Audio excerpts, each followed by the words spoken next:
Bonjour. Alors, je fais cette vidéo pour permettre à ceux qui étaient absents cette semaine, qui ont raté tout le cours ou qui ont raté une grosse partie du cours, de pouvoir avoir un aperçu global de ce qu'on a dit en cours. Alors, ça reste un aperçu synthétique. Je vais évidemment pas faire une vidéo de 4 heures, donc je vais pas redire tout ce qu'on a dit en cours. Donc, il faut absolument, en plus de regarder cette vidéo, que vous alliez récupérer la prise de notes des élèves qui ont suivi le cours du début à la fin, pour avoir vraiment tout ce qu'on a pu dire, notamment dans l'analyse du texte de Bergson. Donc du coup, on a travaillé sur le chapitre 6, qui porte sur la notion du langage, et on s'est demandé, doit-on chercher à améliorer la langue? Et comme c'est une notion qui est déjà tombée au bac l'année dernière, ils ont eu un sujet de dissertation sur le langage. J'estime qu'il y a peu de chances que ça tombe à nouveau cette année, ou du moins ça ne va pas tomber tout seul, ce sera peut-être mélangé à une autre notion. Donc du coup, je fais un cours beaucoup plus synthétique que d'habitude, donc je n'ai pas fait d'introduction, et je ne fais qu'un argument par partie. Donc on commence directement avec le grand 1, qui est la réponse affirmative. Oui, on doit chercher à améliorer la langue. Et l'argument de cette première partie, c'est que les mots sont des catégories. Alors, qu'est-ce que ça veut dire? Pour expliquer ça, on a travaillé sur un texte de Bergson, qu'il faut donc que vous récupériez, qu'il faut que vous lisiez, et il faut que vous preniez toute l'analyse précise qu'on a faite, puisqu'on a expliqué le texte phrase par phrase pour montrer comment on doit faire quand on explique un texte le jour du bac. Donc ça vous fait un exemple du travail qu'on attend de vous. Alors, dans son texte, Bergson nous dit que entre nous et les choses qui nous entourent, mais aussi les choses à l'intérieur de nous, par exemple nos émotions, nos sentiments, il y a un voile qui s'interpose, et c'est le voile des mots. Donc ce que Bergson nous dit, c'est que nous ne voyons pas les choses telles qu'elles sont, nous les voyons déformées, filtrées à travers les mots que nous prononçons. Alors qu'est-ce que ça veut dire? Pourquoi est-ce qu'il dit ça? Il dit ça parce qu'en fait, les mots, dans notre langue, comme dans toutes les langues, désignent des ensembles de choses. En effet, si vous faites attention, vous avez deux sortes de mots. Vous avez les noms propres, qui sont attribués à une personne ou un animal précisément. Et sinon, tout le reste, ce sont des noms communs. Mais même les verbes fonctionnent de cette manière-là. Par exemple, le nom chaise est attribué à toutes les chaises. Or, toutes les chaises ne se ressemblent pas. Il y a des chaises en plastique, il y a des chaises en bois, il y a des chaises de bar, il y a des chaises de bureau, il y a des chaises de jardin, il y a des chaises qui sont blanches, il y a des chaises qui sont vertes, etc. Donc, elles sont toutes différentes, d'une certaine façon, et pourtant, on leur donne à toutes le même nom. Elles s'appellent toutes des chaises. Donc, vous voyez bien que le mot chaise désigne un ensemble d'objets qui sont les chaises du monde entier. C'est la même chose pour le nom chat, par exemple, qui va désigner tous les chats, alors qu'évidemment, il y a des chats différents, déjà ne serait-ce que par espèce de chat, par race de chat, mais qu'en plus, à l'intérieur même d'une race, tous les chats n'ont pas la même couleur, la même fourrure, ils ne font pas la même taille, etc. Et pourtant, on dit pour tous que ce sont des chats. Alors ça marche pour les choses qui nous entourent, ça marche aussi pour ce qu'il y a à l'intérieur de nous, nos émotions, nos sentiments. Par exemple, quand nous aimons quelqu'un, quand nous aimons un sport, quand nous aimons de la nourriture, quand nous aimons un film, eh bien on appelle ça à chaque fois de l'amour. On dit j'aime. J'aime ce film, j'ai aimé ce plat, j'aime ce restaurant, j'aime cette personne, etc. Alors, non seulement pour nous, ce ne sont pas les mêmes façons d'aimer, on n'aime pas un film de la même manière qu'on aime son petit ami ou sa petite amie, mais en plus, entre les personnes, ce ne sont pas les mêmes façons d'aimer. Et pourtant, à chaque fois, on met le même nom, on dit que c'est l'amour. Pareil pour tout le reste de vos émotions et de vos sentiments. Donc en fait, qu'est-ce que ça va avoir comme conséquence d'utiliser des mots qui désignent des ensembles? Ça fait qu'on ne va pas faire attention aux différences entre les objets, on ne va faire attention qu'à leurs points communs. Par exemple, quand on appelle toutes les chaises du nom de chaise, ça veut dire quoi? Ça veut dire qu'on ne fait pas attention à leurs différences, on se fiche de savoir qu'elles n'ont pas la même couleur, qu'elles ne sont pas faites dans la même matière, etc. On ne fait attention qu'à leurs points communs, qui fait que ce sont des chaises. Donc vous voyez que on ne voit pas les choses telles qu'elles sont. On ne voit que les points communs des choses qui nous permettent de les regrouper en grands ensembles. On voit des arbres, on voit des voitures, on voit des maisons, on voit des personnes, on voit des vaches, mais en fait, on ne voit pas le détail de chaque objet, de chaque animal, de chaque personne. Donc, voilà ce que ça donne comme argument pour dire que oui, on doit chercher à améliorer la langue. Les mots désignent des ensembles de choses, d'êtres, par le biais de leurs points communs, en ne tenant pas compte de leurs différences. Or, cela découpe la réalité en grands ensembles, donc on perd en précision, on ne fait pas attention aux choses, aux personnes telles qu'ils sont individuellement, on les voit en gros. Donc, on doit chercher à améliorer la langue pour pouvoir décrire plus précisément la réalité. Donc voilà pour ce premier argument. Il y a évidemment des objections, on peut en faire deux, on en a soulevé plusieurs en cours, mais je vous redonne les deux principales. La première objection, c'est que si on crée plus de mots que nous devons apprendre pour pouvoir être plus précis et décrire plus précisément la réalité et faire attention aux détails de chaque objet, de chaque personne, de chaque animal, est-ce que ça ne va pas rendre les choses plus compliquées? Est-ce que ça ne va pas rendre la communication plus compliquée? C'est vrai qu'en utilisant des noms communs, on perd en précision, mais par contre, on gagne en efficacité pour ce qui est de communiquer. C'est pratique de pouvoir dire « Ah, regarde cette voiture »,« Ah, passe-moi le sel »,« Ah, tu as vu ce chat », plutôt que de devoir mettre un nom précis sur chaque objet pour faire attention à toutes leurs caractéristiques. Et puis, deuxième objection qu'on peut faire, c'est est-ce que en cherchant des mots nouveaux, on ne risque pas de dénaturer notre langue parce que du coup, on va la changer.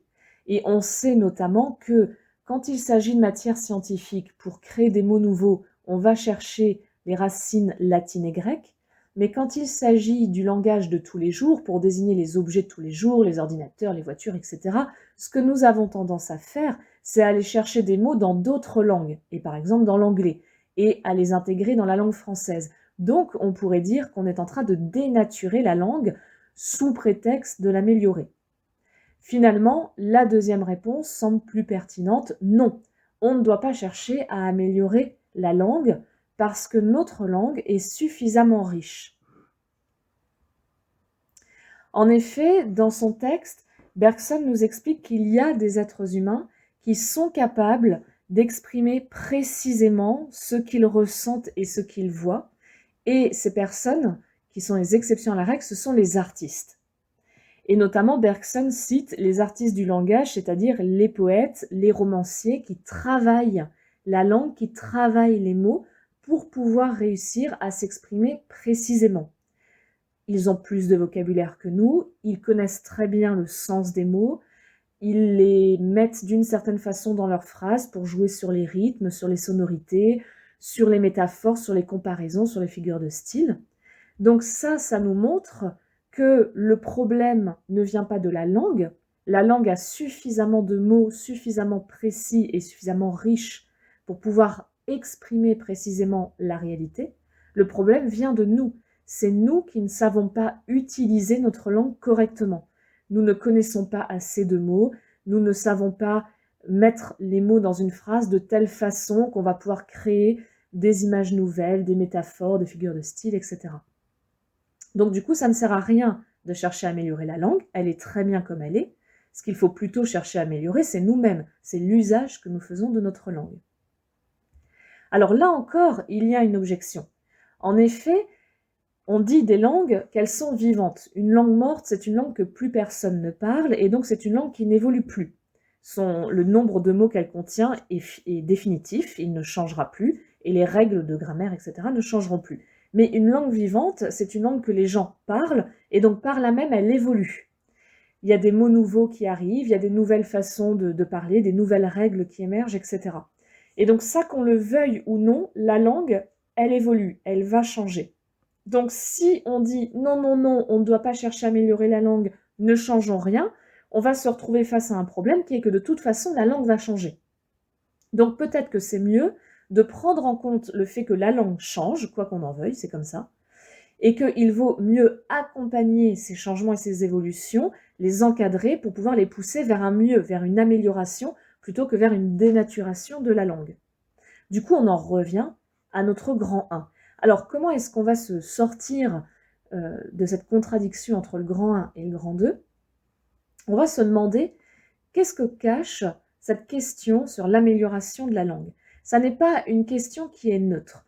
Dans tous les débats sur la langue, changer la langue, faire évoluer la langue, il y a des enjeux très forts, politiques, sociaux, idéologiques et moraux. Pensons par exemple à des débats d'actualité, alors tels que la féminisation des noms de métiers. Alors ça commence à dater évidemment, ça fait quand même plus d'un siècle qu'on a commencé à féminiser les noms de métiers, mais quand on a commencé à le faire, ça a provoqué des débats très intenses dans la société. Pensons à des débats actuels sur l'écriture inclusive, c'est-à-dire quand vous allez prendre en compte le féminin dans l'accord des adjectifs, des noms, etc. Par exemple, plutôt que de dire un élève qui est en retard doit se présenter à la vie scolaire, on va écrire un.e élève pour dire une élève qui est en retard doit se présenter à la vie scolaire. Donc on inclut le féminin. Ou encore un débat très récent avec le pronom yel, qui est une contraction entre il et elle pour pouvoir désigner des personnes qui ne se reconnaissent ni dans le genre masculin, il, ni dans le genre féminin, elle. Donc en fait, la question sur l'amélioration de la langue, doit-on améliorer ou pas la langue, c'est une question qui cache des enjeux politiques, sociaux, idéologiques et moraux. Je prends un autre exemple qui date de 2016. Microsoft a mis au point une intelligence artificielle pour discuter avec les êtres humains. Il a donc appelé cette intelligence artificielle Tai, ou Tai, je ne sais pas trop comment on prononce, et elle était censée incarner une adolescente sur Twitter. Donc en fait, ils ont créé un compte Twitter. Les personnes pouvaient discuter avec Tai, et en fait, c'est une intelligence artificielle qui était derrière et qui répondait. Et en quelques heures seulement, cette intelligence artificielle qui avait appris à parler avec tout un tas de données, de textes, de vidéos, etc. Dans la langue américaine, s'est mise à tenir des propos racistes et négationnistes. Négationniste, c'est quand vous dites que les nazis n'ont pas exterminé les juifs pendant la Seconde Guerre mondiale. Et donc du coup, Microsoft a dû l'enlever de Twitter, et il n'a pas fallu plusieurs semaines ou plusieurs mois, hein, c'est en quelques heures seulement. En une journée, ils l'ont mise sur Twitter et ils ont dû l'enlever quelques heures après parce que c'était devenu terrible. Alors pourquoi? Comment ça se fait que cette intelligence artificielle, qui a été formée tout à fait normalement, se soit mise à tenir comme ça des propos racistes? Parce qu'en fait, chaque langue reflète une vision du monde. On l'a bien vu dans le grand 1, en fait, les mots que nous prononçons nous donnent à voir la réalité d'une certaine manière. Je parle de chat en général, et donc je vois des chats en général, et je ne vois pas les différences particulières de chaque chat. Et ben, ça vaut pour plein d'autres choses. Les mots que nous parlons, la langue telle qu'elle est faite, reflète une façon de concevoir le monde, une façon de concevoir les hommes, les femmes, les personnes handicapées, les étrangers, etc. Et par exemple, en français, nous avons des pronoms masculins, il, des pronoms féminins, elle, et c'est tout. Donc ça veut dire que nous considérons que tous les êtres humains sont soit masculins, soit féminins. Et donc nous divisons la réalité en deux pour ce qui est du genre des êtres humains. Donc vous voyez, notre langue reflète une certaine vision du monde. Autre exemple, on sait par exemple que tout le champ lexical qui se rapporte aux fleurs est associé à des mots plutôt positifs. La douceur, la détente, l'air pur, le printemps, le soleil, la chaleur, les couleurs, la beauté, etc. Alors que tous les mots associés aux insectes sont en général des mots négatifs. Ça grouille, c'est visqueux, c'est dégoûtant, on en a peur, c'est des araignées, etc. Donc vous voyez, les mots en fait reflètent une façon de considérer les choses. Alors on ne s'en rend pas forcément compte, mais ça a un impact quand même. Et quand on apprend à parler une langue, on intègre cette vision implicite du monde. Quand les enfants apprennent à parler français, ils intègrent la vision que le français reflète du monde. Si en français, tous les noms de métiers sont masculins et qu'il n'y a pas de nom de métier au féminin, implicitement, vous intégrez que ce sont les hommes qui travaillent et que le travail des femmes n'est pas reconnu ou n'est pas permis, est interdit, etc. De la même manière, si à chaque fois que le sujet mélange du masculin et du féminin, on doit accorder systématiquement au masculin et jamais au féminin, on intègre une vision implicite du monde, comme quoi c'est toujours le masculin qui est prioritaire et pas le féminin. Donc du coup, on voit bien que pour certains points de la langue, la vision qu'elle reflète peut être problématique. Elle peut être raciste, elle peut être sexiste, etc. Elle peut poser plein de problèmes divers et variés.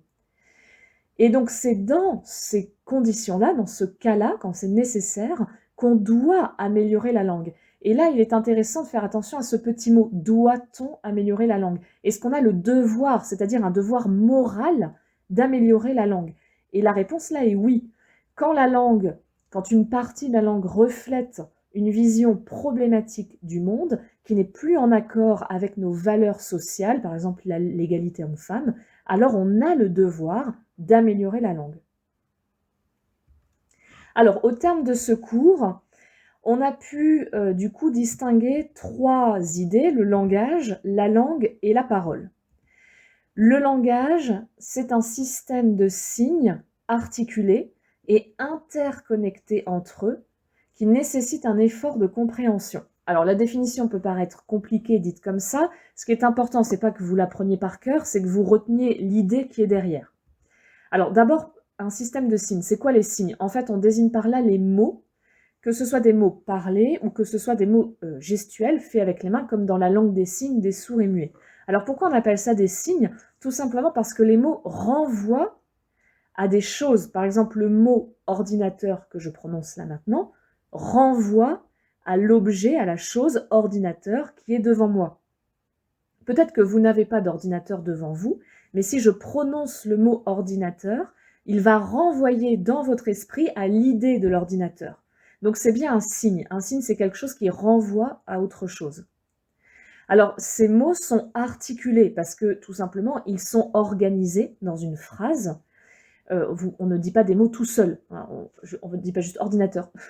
C'est pas comme ça que fonctionne le langage humain. Et c'est d'ailleurs pour ça qu'on estime que les animaux n'ont pas de langage. Parce que les animaux peuvent prononcer des sons, des cris, ils peuvent avoir des gestes, des parties de leur corps qui bougent, par exemple les oreilles, ou ils montrent les dents, ou ils grondent, enfin voilà.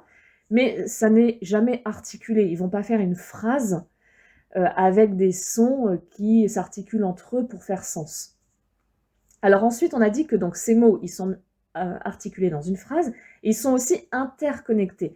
Interconnectés, c'est ce dont je vous parlais dans le grand 3, ça veut dire que les mots sont associés entre eux. Quand je dis un mot, il n'est pas là tout seul. En fait, implicitement, il renvoie à tout un tas d'autres mots qui sont reliés à lui, qui sont interconnectés à lui. Par exemple, quand je parle de fleurs, implicitement, ce mot-là est interconnecté à des mots comme chaleur, printemps, beauté, parfum, jardin, etc.